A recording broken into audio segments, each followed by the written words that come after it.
Monsenhor Costa é um padre experiente que se especializou em exorcismos há 35 anos. O que o levou a enverdar por esse caminho foi um episódio insólito que não esquece até hoje. Vamos ouvir o testemunho de um padre exorcista.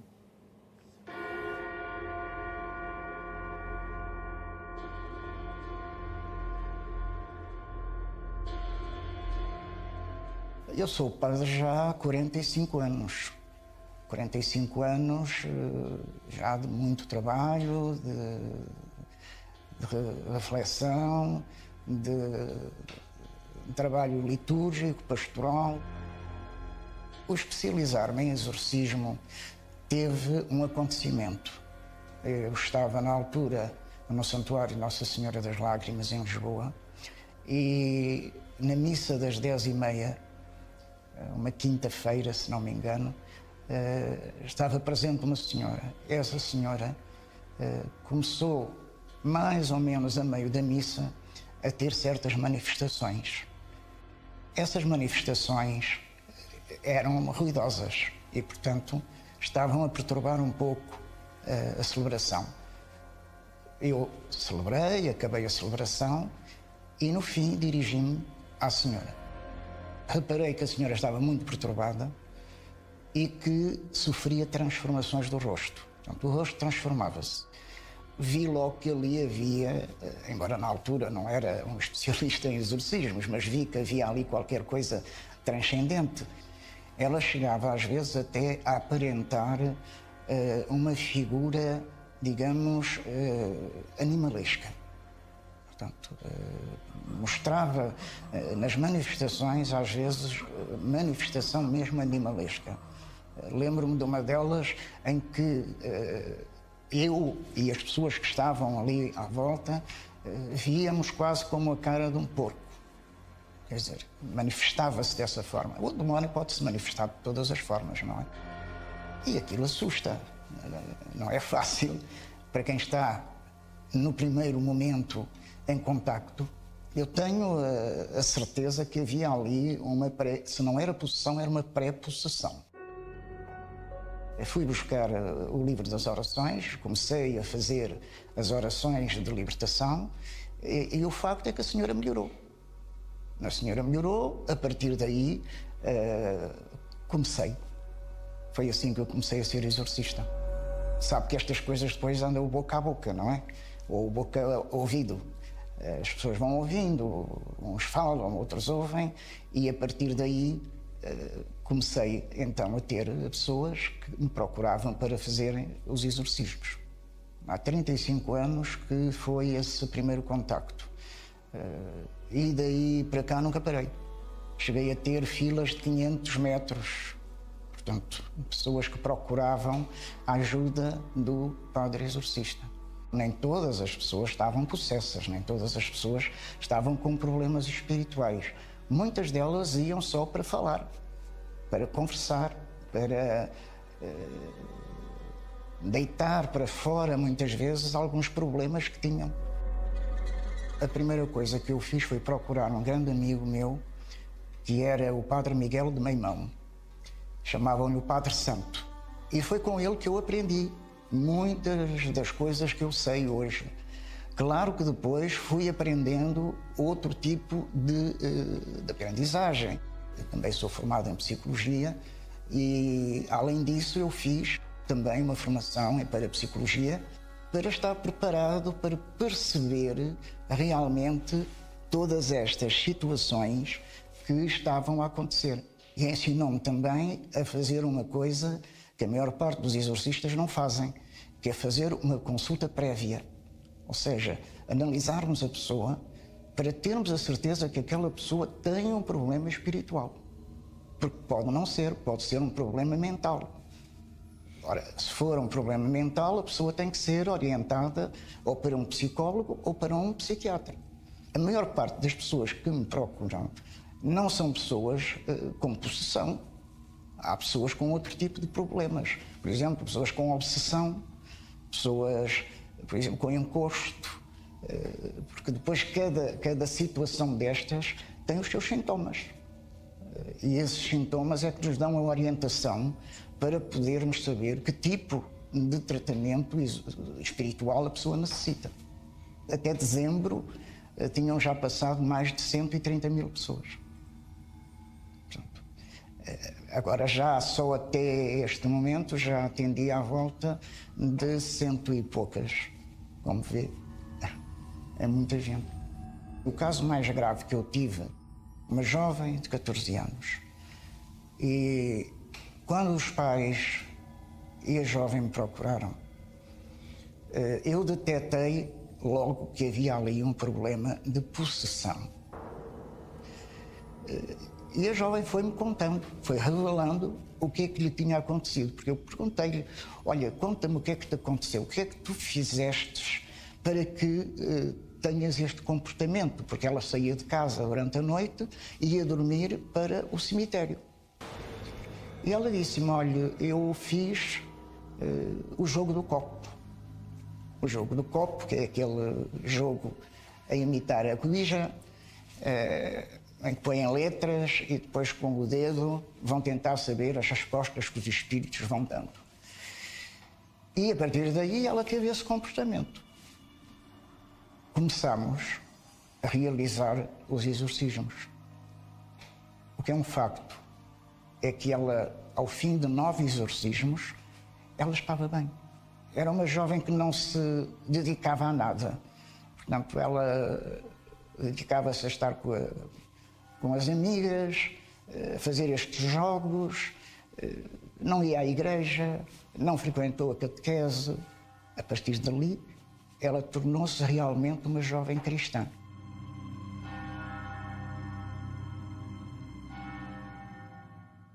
Este padre conta que já ajudou mais de 120 mil pessoas com exorcismos e que cada um tem a sua particularidade, até porque, ao que parece, os espíritos ou demónios podem afetar as pessoas de diferentes formas. De resto, como explica o Monsenhor Costa, é preciso distinguir entre estar possuído, ter um encosto ou ter uma obsessão.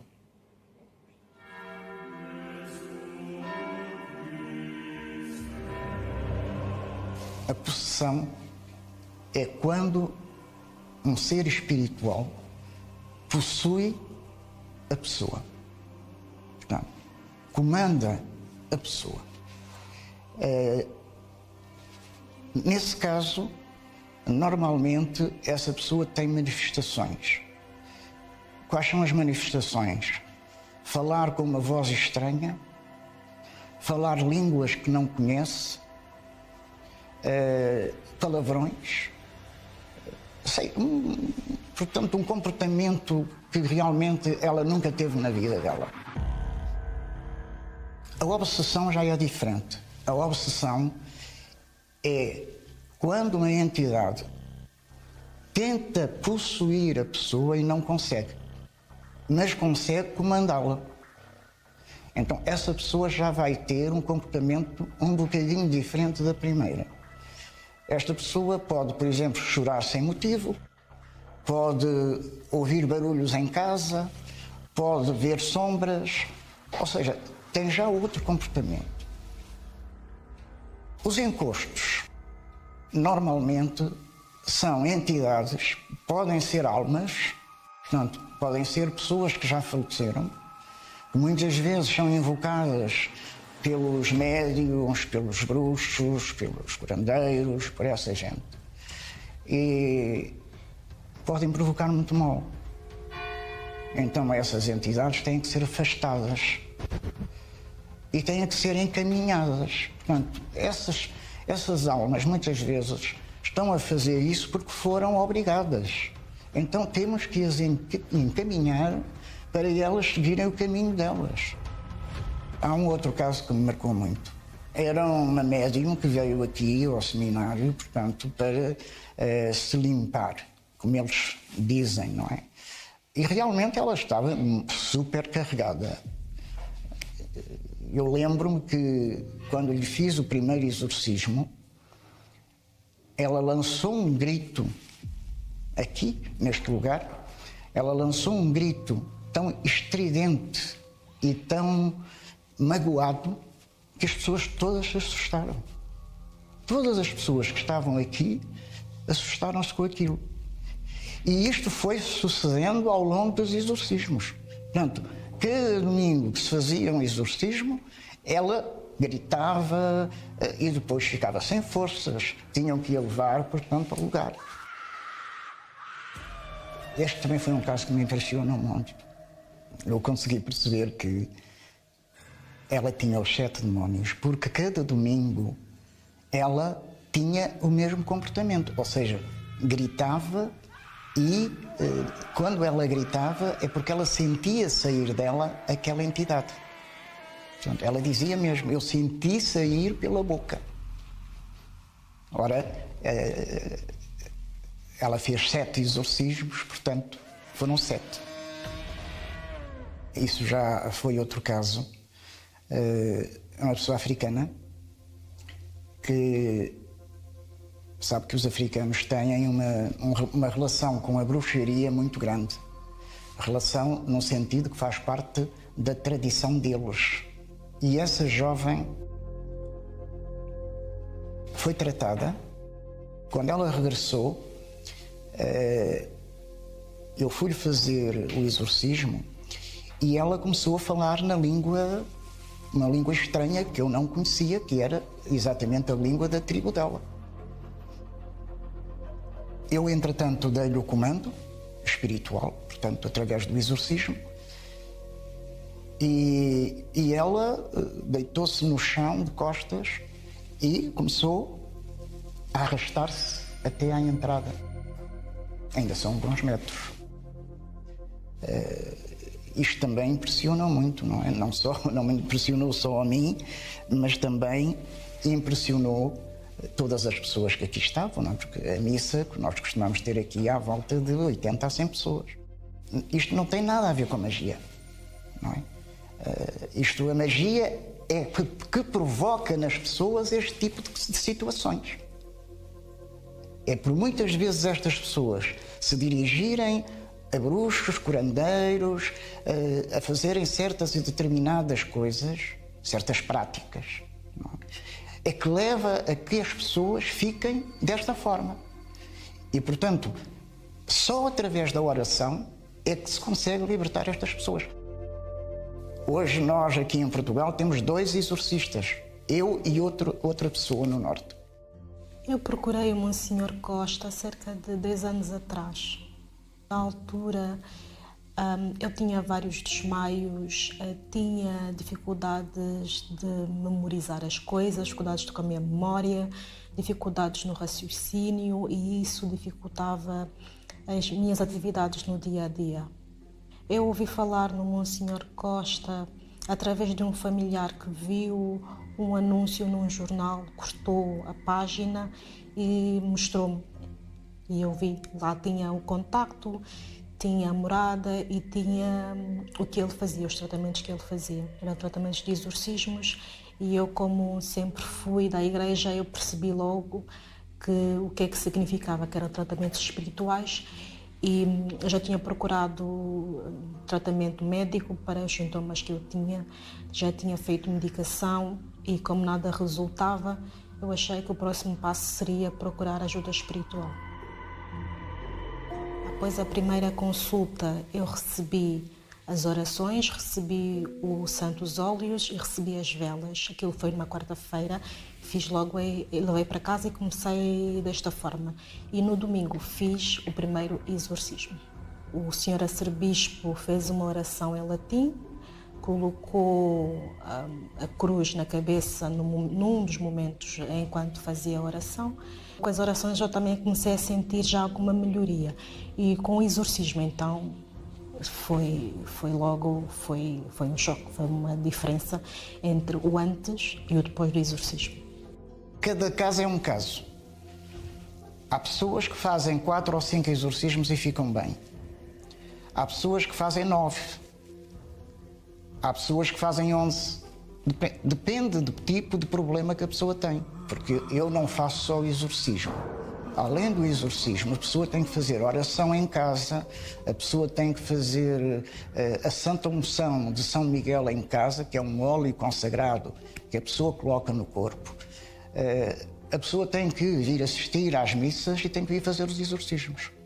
Portanto, não é só o fazer o exorcismo, como muitas pessoas pensam, eu vou fazer a consulta e ele faz-me o exorcismo. Não. A pessoa vem, faz a consulta, vemos o que a pessoa tem e a partir dali, então, é que vamos saber o que é que vamos realizar com aquela pessoa. Eu fiz exorcismos durante 4 meses. Pronto, eu senti logo a melhoria no primeiro exorcismo, mas foram precisos 4 meses a fazer exorcismos e a fazer as orações de forma continuada para os sintomas cessarem completamente. Cessaram os desmaios, cessou as dificuldades na memória, cessou as dificuldades no raciocínio, cessou. Ao fim de 4 meses cessou tudo completamente. Eu sou enfermeira. Eu sempre fui católica, eu cresci na igreja, tenho os sacramentos completos, sempre frequentei as missas e eu sempre ouvi falar no exorcismo. Não é uma coisa que me era estranha, que me era alheia. Eram perseguições de pessoas próximas, algumas que já estão mortas e algumas ainda estão vivas. Consegui salvar-me por causa dos exorcismos, sim, sem dúvida. Durante um exorcismo, um jovem com uns 30 e poucos anos, mais forte do que eu, portanto, eu comecei a fazer o exorcismo porque ele estava muito mal e os pais, lembro perfeitamente, estavam sentados no primeiro banco, não aqui, mas na igreja em Lisboa. E ele de repente cai para o chão. E quando cai para o chão, eu debruço-me com a cruz na mão para fazer as orações. E a entidade que estava com ele disse-me diretamente para mim: se eu pudesse, eu matava-te. E não era a voz dele.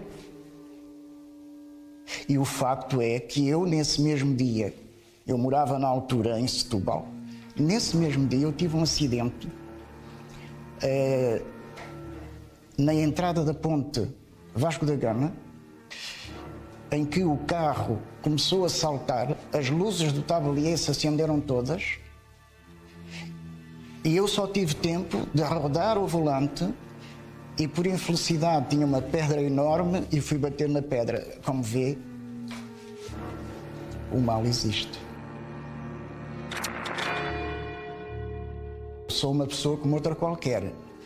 Eu sinto-me protegido contra o mal diabólico.